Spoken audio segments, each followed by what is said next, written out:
Salut tout le monde, j'espère que vous allez bien. Aujourd'hui, on va parler d'un sujet très personnel, un projet qui me tient vraiment à cœur, le projet voiture. Je voulais vous partager mon cheminement, parce que je sais que ça peut résonner avec certains d'entre vous. C'est un parcours un peu compliqué, mais c'est le mien. Pour commencer, il faut que je vous donne un peu de contexte. J'ai eu un diagnostic d'autisme et de TDAH sur le tard.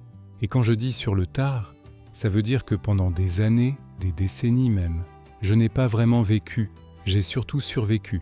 J'ai passé mon temps à m'adapter, à essayer de rentrer dans des cases qui n'étaient pas les miennes, sans comprendre pourquoi tout me demandait autant d'énergie. J'habitais dans une ville qui pour moi était devenue toxique. Le bruit constant, la foule, l'agitation, tout ça m'épuisait.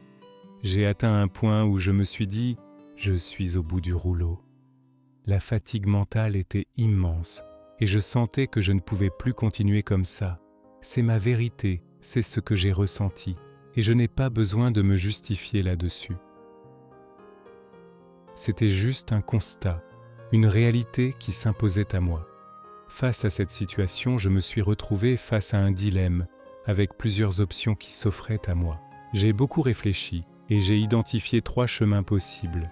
Le premier, c'était de rester dans cette ville, dans cet environnement qui me drainait. Ça offrait une sorte de sécurité relative, parce que c'est ce que je connaissais, j'avais mes repères. Mais en même temps, c'était un enfermement. Je savais qu'en restant, rien n'allait changer, et que mon état de fatigue ne ferait qu'empirer. C'était une prison confortable, mais une prison quand même. La deuxième option, c'était de déménager, partir loin de cette ville, trouver un endroit plus calme, plus adapté à mon fonctionnement. Mais déménager sans voiture, ça signifiait m'isoler. Dans les zones plus rurales ou les petites villes, les transports en commun sont souvent limités, voire inexistants. Je risquais de me retrouver bloqué, dépendant des autres pour le moindre déplacement. Je passais d'une prison de béton à une prison de solitude. Enfin, la troisième option, c'était d'attendre. Attendre encore. Je ne sais pas quoi exactement. Peut-être un miracle, une solution qui tomberait du ciel.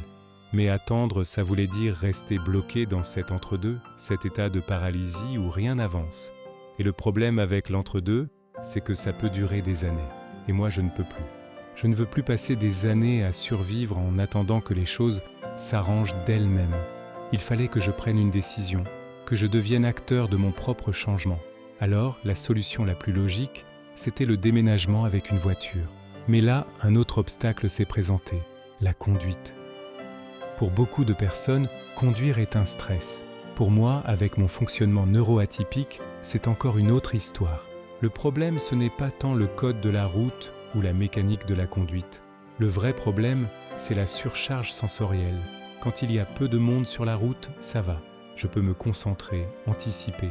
Mais dès qu'il y a trop de voitures, de piétons, de feux, de panneaux, de bruit, mon cerveau sature. C'est comme si toutes les informations arrivaient en même temps, sans filtre. Déjà à pied, dans une rue bondée, c'est compliqué pour moi.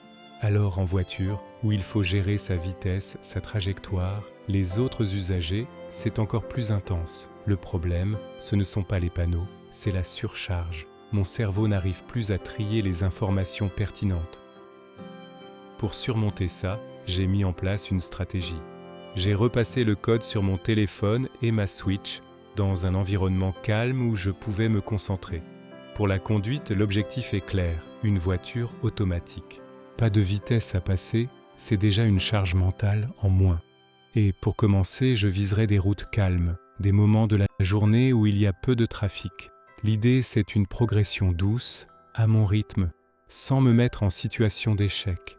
Je veux apprendre à conduire de manière sereine, pour que ça devienne un outil de liberté, et non une nouvelle source d'angoisse.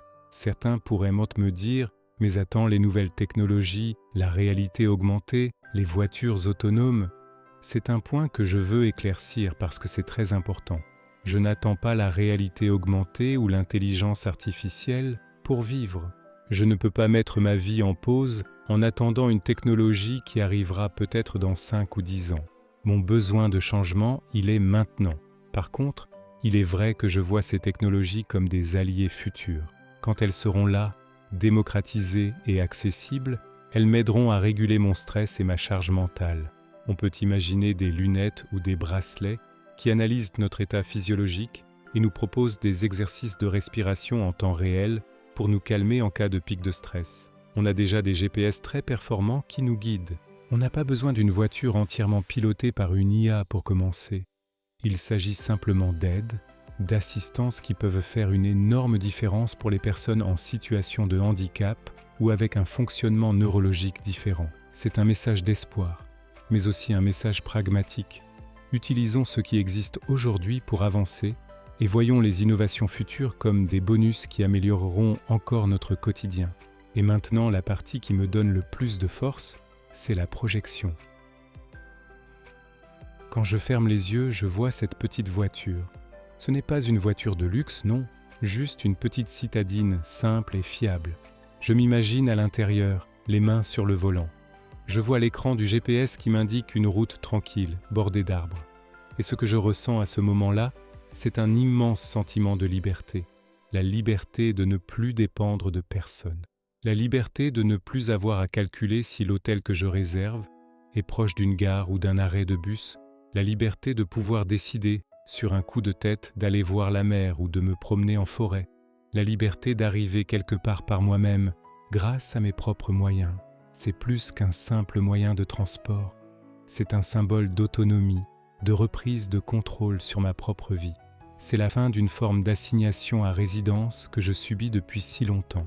Cette image, cette émotion, c'est mon moteur. C'est ce qui me pousse à surmonter les obstacles un par un. C'est la promesse d'une vie où je ne me contente plus de survivre, mais où je commence enfin à vivre pleinement. Voilà où j'en suis dans mon parcours. C'est un long chemin semé d'embûches, de doutes, mais aussi d'espoir et de détermination. Partager ça avec vous, c'est aussi une manière de rendre ce projet encore plus réel, de m'engager auprès de vous, mais surtout auprès de moi-même. Merci de m'avoir écouté jusqu'au bout. Si vous aussi, vous avez des projets qui vous semblent insurmontables, n'hésitez pas à les partager en commentaire. On est là pour s'entraider. Prenez soin de vous et à très bientôt pour la suite de cette aventure. N'oubliez pas de vous abonner pour ne rien manquer. Salut!